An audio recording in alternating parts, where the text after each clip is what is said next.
appreciate all this good singing that we've heard here this morning. Thank God for the ones that He's placed here, the talents that He's given them, how they use them. What a blessing that it's been this morning. I want to tell Emily what a good job she did on the song that she sung this morning. What a blessing that was. That is a very pretty song, and the words to it are very pretty, and she sung it and did it really good justice, I thought, this morning. It really was a good job that she did. And as we were studying and praying and talking to the Lord, there was one word that kept coming to us. And I began to search that word out through my Bible dictionary, and even tried to cheat a little bit and use that little Bible app that I've got on my phone and my tablet. The word didn't show up in the Bible. And I thought, Lord, how do you want me to preach on something that does not show up in your word? And He began showing me examples of that and began to speak to me and show me things, and not just in relation to that word, but just exactly how that word is with us every day of our life, and just exactly what it means to us. If you've got your Bibles, there's just a couple of scriptures that I've got to read, that just by reading them you may think that it's crazy when I tell you what that word is, but it's in Romans in the 13th chapter. We ask for your prayers this morning, that the Lord reach down and touch us and give us what we need to be able to stand and do what He's called us to do. Get all the things of the world and troubles and cares and trials and things that can come in and interfere with the service, that all those things would have to take a back seat, and that the Lord would be able to come through and shine through first and foremost this morning. That I'm not here to be looked upon, not here for myself to be heard, but only to abide and do what Jesus has given me and what the Spirit moveth upon us and give us as we open our mouth and utter the words that the Lord's laid upon our heart. But there in Romans in the 13th chapter, and I want you to keep this word in mind, relationship. Let every soul be subject unto the higher power, for there is no power but of God. The power that be are ordained of God. Whosoever therefore resisteth the power, resisteth the ordinance of God, and they shall receive to themselves damnation. And that's the only two verses that the Lord laid upon my heart. And I know you may say, I said the same thing when I was praying and was talking to the Lord. How in the world can this tie into the word relationship? And the Lord said, if you don't have a relationship with me, then the answer comes in the second verse. To themselves damnation. That's exactly what you've got to look forward to. That's exactly what you've got to expect. But when you take a look at the relationships that you have, and I want you to look at it just for a moment in the carnal sense. When you look around you and look at the relationships of the people that you sit here with this morning, if you look at the relationships of your family and the ones that may not be here this morning, but may be somewhere else, and you look at the relationship that you have with them, and you look at how you was born into a family, and that's a relationship in and of itself. And I want you to think about that just for a moment in the carnal sense, about those that you love and that you hold dear, that you have in your life, that you know that without a shadow of a doubt, anything that you would come to them and ask, that they would try their best to help you with. That's the definition of a relationship. That's the definition of being able to go to somebody and talk to them and have that same relationship with them. And as I was studying on relationships and was looking at it through the Bible, it all starts with Adam and Eve, the first relationship that God made when He created Adam of the dust, laid him in a deep sleep,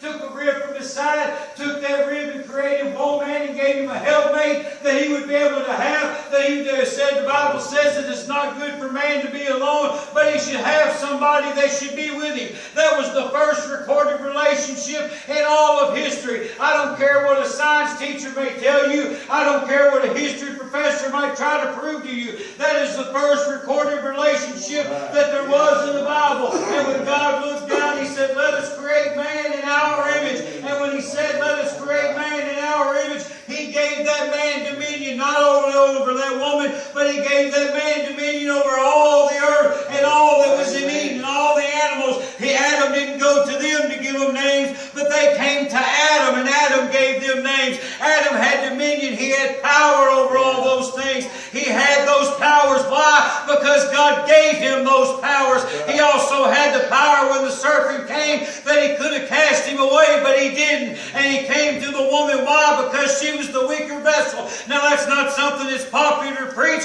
in a house full of women, especially when you got to go home with one. But I'm telling you, that's what the Bible says this morning. And you you've got to stand on the Word. I love the Lord this morning. I love you all. And it's the relationships that you build with the strength and the time and the effort that you put into it. That's when you see the progress of what comes from it and the fruits that it bears on the other side of it. That relationship started in the Garden of Eden. Adam and Eve. Adam created of the dust, breathed the life into his nostrils, then created him a living soul.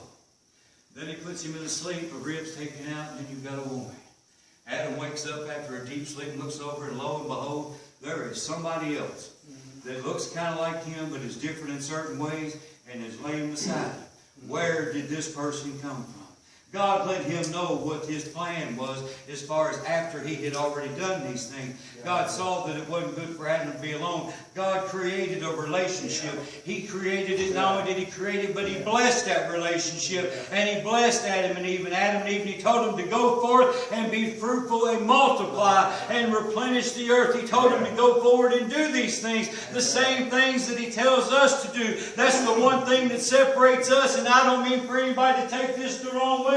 But it's the one of the things that separates us from the beast is we have a soul and they don't. But also the only reason that animals do things is to be able to procreate, to be able to create other animals. Humans do it. Why? Because there's a relationship there. There's love that's there. It's a relationship that's built upon certain things. And when those relationships are built on the right things, then you will see the right things that come of it. But when the relationship is built on the wrong things, then you will see the wrong things that will come of it. Now I want you to take that and translate that to the Spirit and the way that your relationship is built with Jesus Christ. And there are many good examples of relationships throughout the Bible.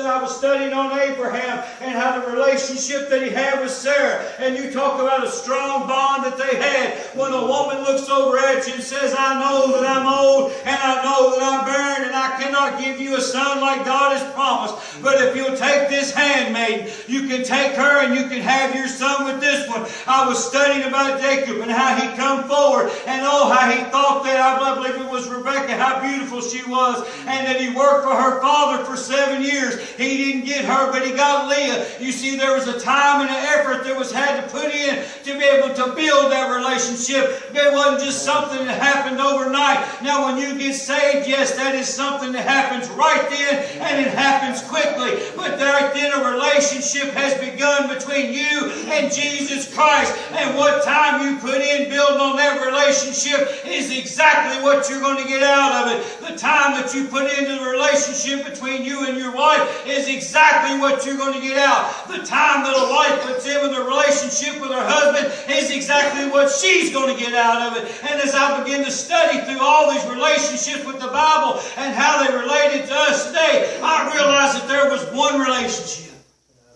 that was given to us. And I'm talking about to us physically, that you have no choice but to love. There's people that I've had relationships with before that I really particularly didn't like. There's people that I didn't see eye to eye with. I'm sure there is with you too. But you see, when that child comes along, that's a relationship and a bond. Between a mother and a child, between a mother and a father and a child. And that relationship that you see that's swaddled in those clothes, that you see the labor that the mother had to go through in order to be able to have that experience to give birth to that child, that was something that God gave us through the efforts of what He told us to go forward and do. Same as what He told Adam and Eve to go forward and do. And you see the efforts of that swaddled in those clothes. And you see the mother as she holds the baby. And you see the mother look down at the baby for the first time. You see the father's face for the first time as he holds that baby. And it's in those swaddling clothes. And he realizes there's a bond of love that's there. That's a relationship that God gives us that no man can come in between. I know sometimes we hear stories about people who didn't get along with this one, they didn't get along with that one. But when it all got started and all things were peaceful, you looked down at that babe and you saw that sweet peace that was in those eyes. You see the simplicity of how they look at the world, and you have to nurture that relationship and grow that relationship, and you teach that relationship right from wrong, hot from cold, things to do, things to not do. You'll get hurt if you do this. You won't get hurt if you don't do that. And you try to nurture them and teach them as you go along. And those are the relationships that are built on that you can't turn your back on regardless of what your kids has done to you. Praise God, they're still your kids. I've got 3 myself. Have they done things that disappointed me? Yes, they have. Did I do things that disappointed my mom and dad? Yes, I surely did. But there came a time when I was sorry for those things, and I went back and told them that I was sorry for those. My kids have come back to me at certain times, and they've told me and Mandy the same thing. And it's the nourishment of that relationship that you see that grows and walks with you each and every day. Amen. God had one that He created. And the Bible said He walked with Adam and He talked with Adam. In the midst of the garden is what the Bible said. And that relationship that God and Adam had, it began to be nourished and it began to grow. And just as all relationships do, there come a bump in the road. God plainly told him, just as our parents plainly told us. First time, I'll use myself as an example. First time I ever got a car, I was proud as no peacock. Dad handed me the keys. He said, you can go anywhere you want, as long as you stay in town. Don't leave town and go nowhere else. The town that we grew up in, you can ask Mandy and Pam this. You could drive from one end to the other in roughly about 4.5 minutes. And barely even would have to worry about a red light because that was at the far end of town and that was going to take you out of town. The first thing that I did was I went and got a buddy of mine and we drove 3 counties over and we went to the lake and we had us a good time. And when I come back sunburned, thinking I had pulled one over on Mom and Dad because we had such a good relationship, Dad said, there's one thing that I surely would like to know. How did you get so much sun riding around in an 81 Monte Carlo? I would like to know how you got your head sunburned. I said, you would not believe how hot that glass gets.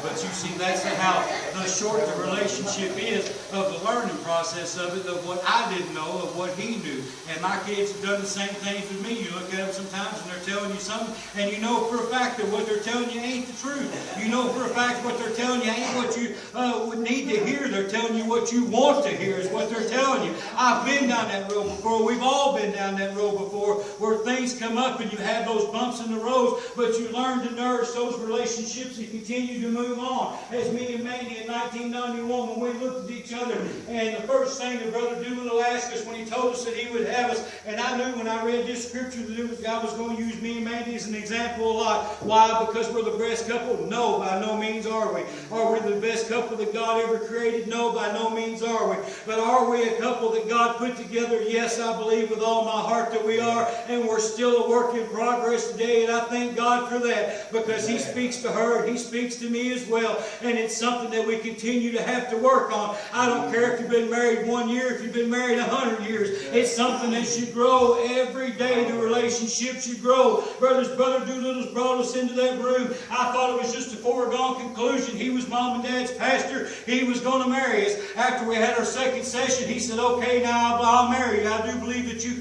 care for one another. But he told me to look at her in the eye and look deep inside her eyes, and not because of her hair, or because of the color of her eyes, or just because she was pretty. He said, I want you to tell her why you love her. That's a hard question to answer. When you're 20 years old, that's a hard question to answer. If you got to leave out hair, and you got to leave out eye color, and just because she's soft and pretty to the touch, that's a hard question to answer. I ask you this morning, why do you love Jesus Christ?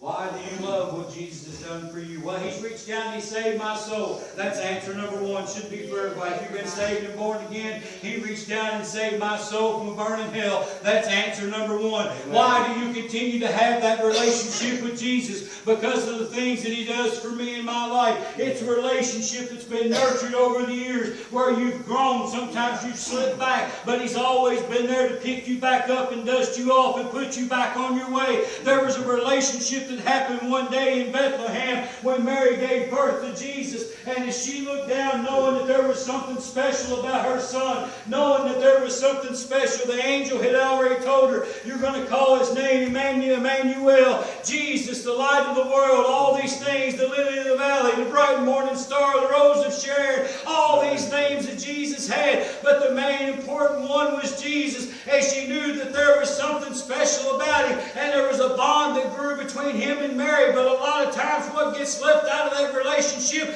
is Joseph. And you take a man, this was not his son. He knew it was not his son. The angel came and spoke to him and told him, don't do away with this woman. Don't take her and put her away, but take her to be your wife, and take that son that she's going to have and raise him and protect him as he was your own. There was a relationship that grew out of that. As Jesus grew into a young boy, there was a relationship that he had, I believe, that was special and like no other between a mother and a son. But there was a relationship and a respect that he had for Joseph, for what he had done and for what he had set aside in his life, and taken his mother and married her as his wife, knowing that she was pregnant that day.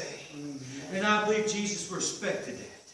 I believe there was a relationship that was built off of it. As that relationship grown and nourished and went on down the road, it come time for them when Jesus was around the age of 12 to come forward and pay taxes.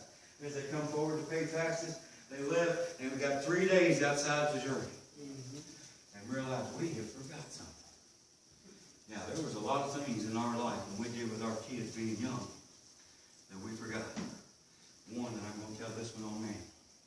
She used to like to buy these great big sweet tarts. It was real big, around big as a silver dollar. And Jacob was a little bitty fella, just walking around. And Maggie said, I believe I'm going to give him a piece of it. She gave him some of it. He got choked and his face turned blue. And I pulled it out of his mouth. I said, don't give him any more. She broke it off again into a bigger piece and gave it to him. Oh, Lord, he choked on that one. I said, well, don't give him more. And I tell you, but it was things like that that you nourish and you grow in those things. It was a growing experiment. Did he give me more? No. And I think God opened up that teeth where he could be able to chew them. One time we gave him a box of candy and had no idea what he was doing with them. He had the awfulest colors running out of his nose that you ever saw in your life. Me and Manny was a nervous wreck thinking that there was something bad wrong with him. Why? Because we were young in our relationship. We were young in the nourishment of what we was trying to do with our child. We was taking him from parent to parent. Have you ever seen this before? Do you know what in the world's going on with it? Come to find out, the kid was taking tiny tarts and sticking them up his nose. And that's what was making it come out in that way. But you see, that's how simple we were at that time. That's the simplicity of the way that we looked at things. Whatever it was that was coming out of him, it was catastrophic in our eyes, because we didn't want to see anything happen to this child. But we wanted the elders to be able to come together to tell us, it's going to be okay. It's just a little bit of candy up his nose. We'll take a Q-tip and get it out. Calm down. And as we come before Jesus Christ in the same way, and we look at him and we call upon him and we ask him those same things, well, it feels like it's just catastrophic for what we're dealing with in our life. But it's a relationship that you have with Jesus Christ that makes it where you can boldly come to the throne. If you're a child of God this morning and you know without a shadow of a doubt that you're saved, I don't care what kind of bump comes up in the road. It may look like a road bump. It may look like a mountain. It may look like the geyser. It may look like the side of a hill that you've never ever seen the top of that cast a long shadow. Regardless of what's coming up, don't forget the relationship that you have with Jesus Christ and the power that lies therein. He gives us power when he saves our soul. He gives us power to be able to call upon his name. He gives us power that if you've got faith believing that you could look at that mountain and say move and it would be cast into the sea. You take that problem that you've got in front of you and the relationship that you've got with Jesus Christ, and that problem don't stand a chance. It don't stand a chance. Our relationships as parents, as husband and wife. Now I'm sure everybody could tell the same silly stories that we could. Of things that you do that are silly when you're growing up. Things that you're doing are silly when you got kids and you're young. Mistakes that you make, you learn from them. The one thing I'm thankful of is because of those mistakes, it didn't cause me an eternal damnation. You see, if you make the mistake of not listening to Jesus Christ and listening to his call, when he calls upon your name and he offers you a relationship, you've made a mistake that's going to last you a lifetime. I've made mistakes in my life. You've made mistakes in your life.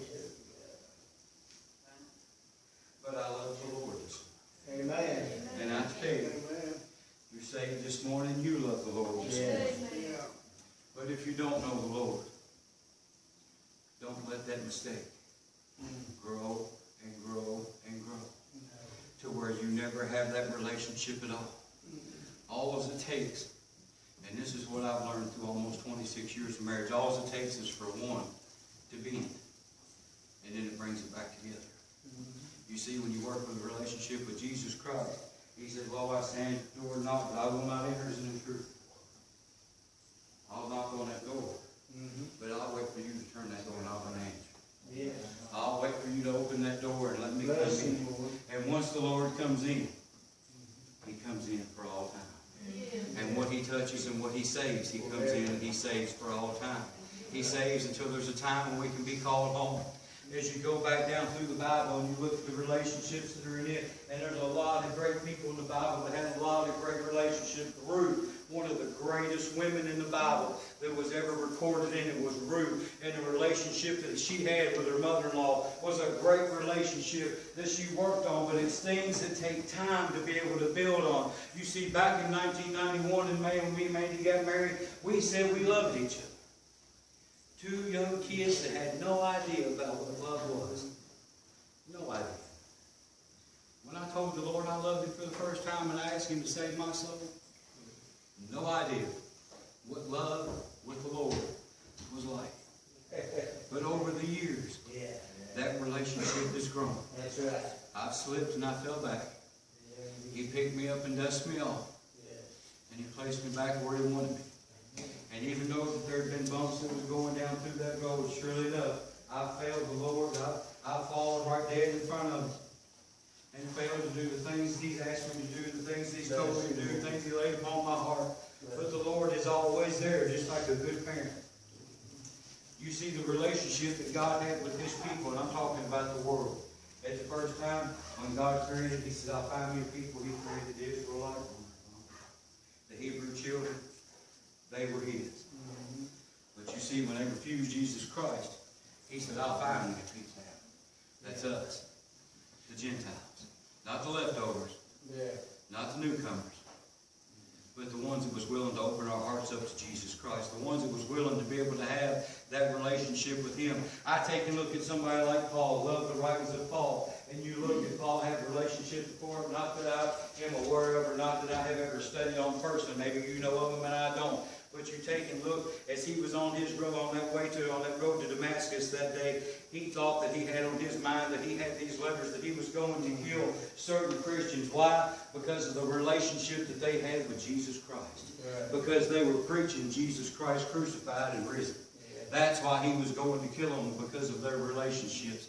Christians that are being killed today are being asked, "Do you believe in God? Will you give Him the glory?" "Yes, I will." They'll shoot you, cut your head off, whatever it is that they desire to do. They're doing those very same things to Christians today. Persecution is coming. But as we sit here today amongst ourselves, the relationships of all of us, we didn't know each other from birth. We didn't know each other as best friends. But we grew together and came together. And it's a great thing. And just like Jay said earlier, when you get all that other noise out of the way and you get all those things that come together within inside church and you assemble yourselves one with another, believing and agreeing on one thing, then you can see great things happen inside those relationships. You have good times, you have bad times, you have sad times, you have laugh times. You have times when you just don't feel like being around one another, but then you have times when you want everybody to be around you at one time. All those things come through those relationships, and Jesus is the same way with us. When He looks down at us and our relationship begins with Him, it's a relationship that is holy and is true. And not only true, but faithful. On His side. On our side. Our relationship with Him is by faith, by trust, by the confidence we have in the Lord, of knowing that whatever we call upon Him to do, that He's going to do for us.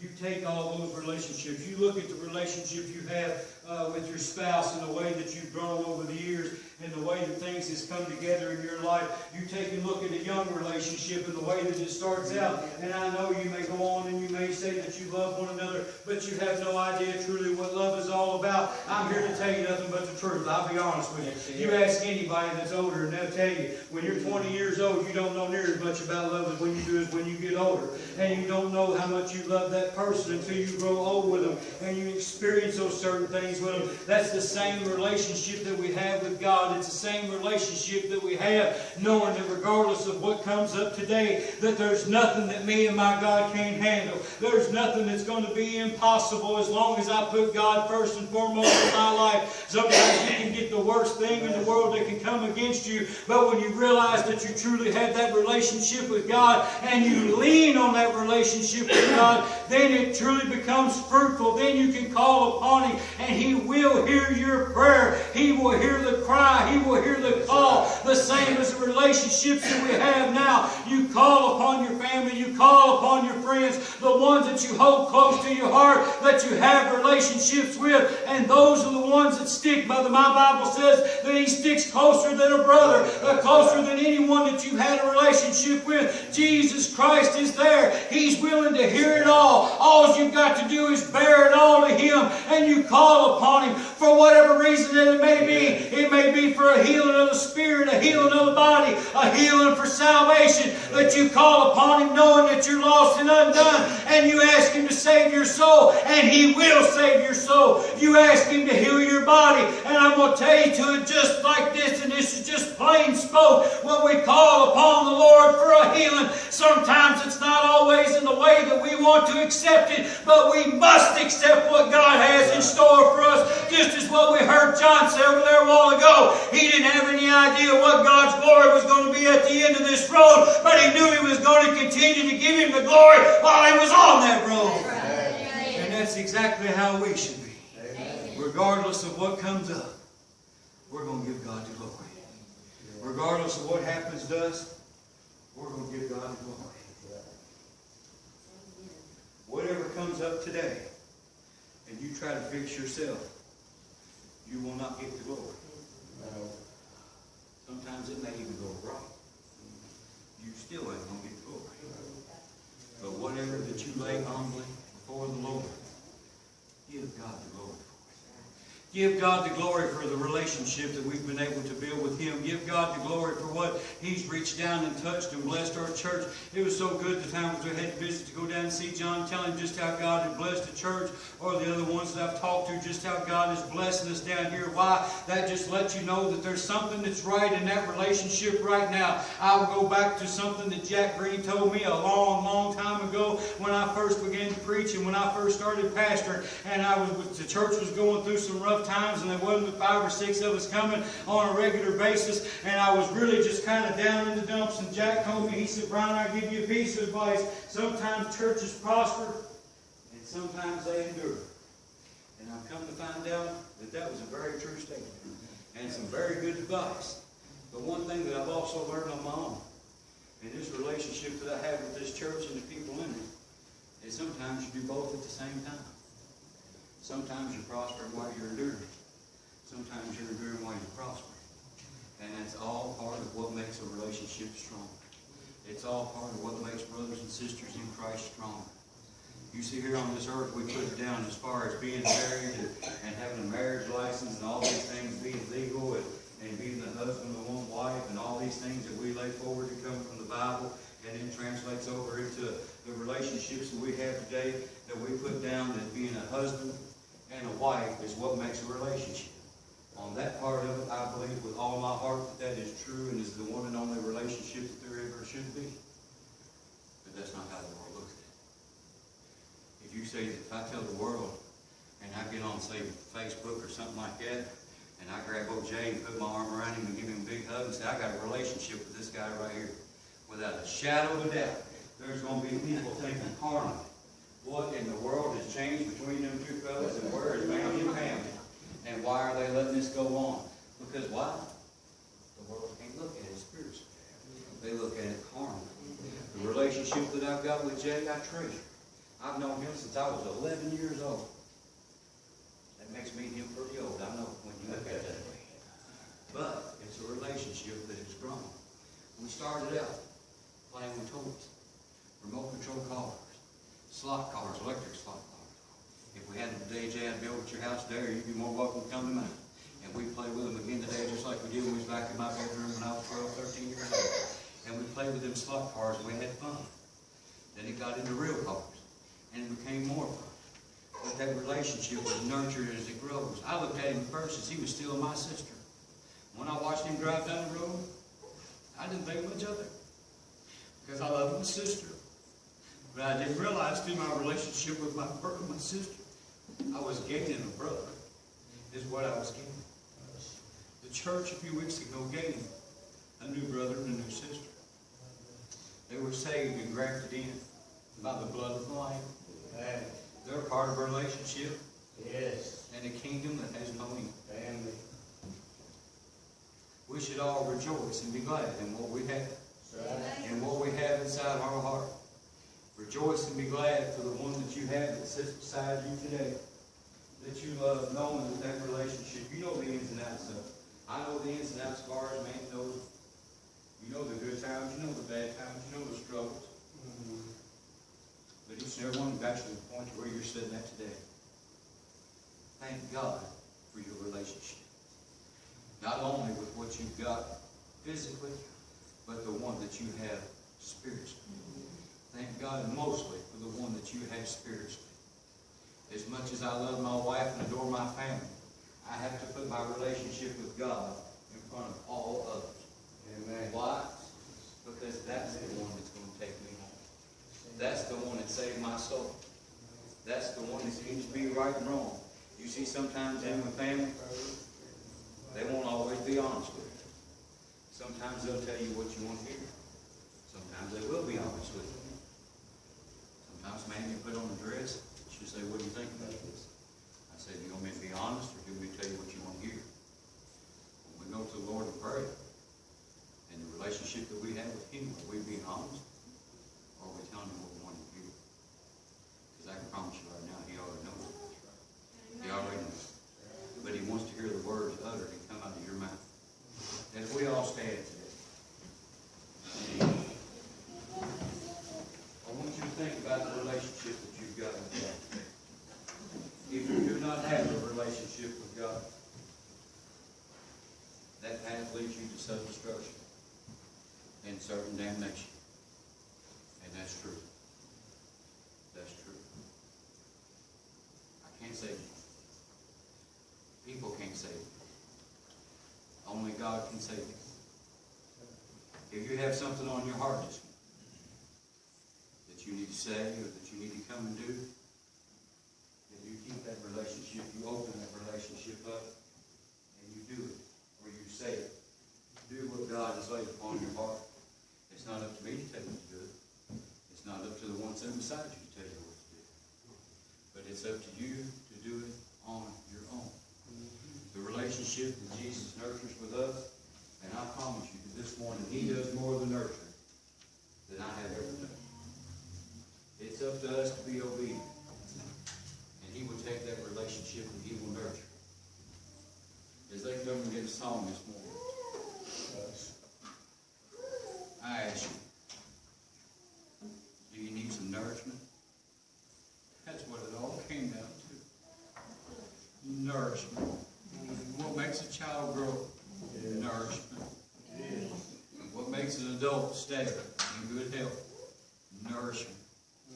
Your soul requires nourishment. It all comes from a relationship. It nourishes this morning. Do you need some nourishment?